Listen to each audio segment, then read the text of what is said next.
एक दिन विजयनगर के दरबार में एक धनी व्यापारी आया और उत्साहित होकर महाराज कृष्णदेवराय के सामने एक चुनौती पेश की।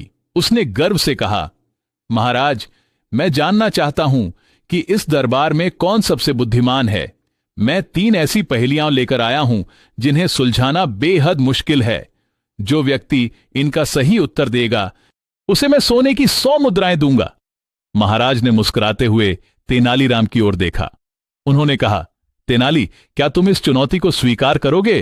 तेनालीराम ने अपने चेहरे पर एक शरारती मुस्कान लाते हुए जवाब दिया, महाराज, पहेलियां, वो भी मेरे सामने? ये तो मेरे बाएं हाथ का खेल है। मुझे बस उस व्यापारी की तीनों पहेलियां सुनने की जरूरत है। व्यापारी ने उत्साह से तेनालीराम के सामने अपनी पहेली रखी। उसने कहा, तेनाली, मेरे गांव में 3 लोग हैं और वे सभी मूर्ख हैं, लेकिन उनमें से एक सबसे बड़ा मूर्ख है। अगर तुम सही सही अंदाजा लगाकर बता सको कि उनमें से सबसे बड़ा मूर्ख कौन है तो ये सोने की मुद्राएं तुम्हारी होंगी।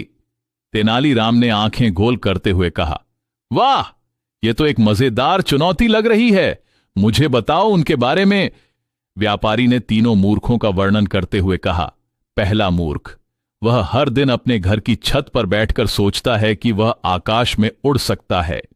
उसने कई बार छत से कूदने की कोशिश की और हर बार धड़ाम से गिरा, लेकिन फिर भी वह मानने को तैयार नहीं कि इंसान नहीं उड़ सकता।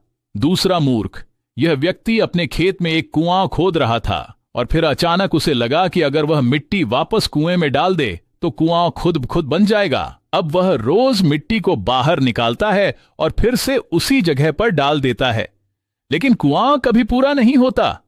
तीसरा मूर्ख, यह व्यक्ति हर दिन नदी के किनारे जाता है और अपने हाथों से पानी को पकड़ने की कोशिश करता है।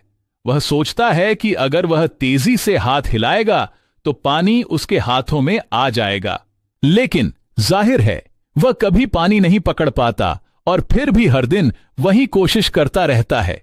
तेनालीराम ने व्यापारी की पूरी कहानी ध्यान से सुनी और फिर जोर से हंस पड़े। उन्होंने कहा, ओह, यह तो वाकई दिलचस्प है, लेकिन सबसे बड़ा मूर्ख, वह तो मैं आपको अभी बता सकता हूं। व्यापारी चौंकते हुए बोला। तेनालीराम ने मुस्कुराते हुए कहा, सबसे बड़ा मूर्ख तो वह है जो इन तीनों मूर्खों को देखकर भी यह सोचता है कि इनमें से कोई एक सबसे बड़ा मूर्ख है। असली मूर्ख तो आप खुद हैं, क्योंकि आप इनकी मूर्खतापूर्ण हरकतों का मजा ले रहे हैं, जबकि आपको इन्हें समझाना चाहिए था। दरबार में ठहाके गूंज उठे।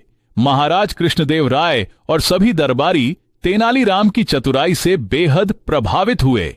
व्यापारी के चेहरे का रंग उड़ गया। वह शर्म से पानी पानी हो गया। उसने झुककर सोने की मुद्राएं तेनालीराम को दीं और बिना कुछ कहे दरबार से चला गया।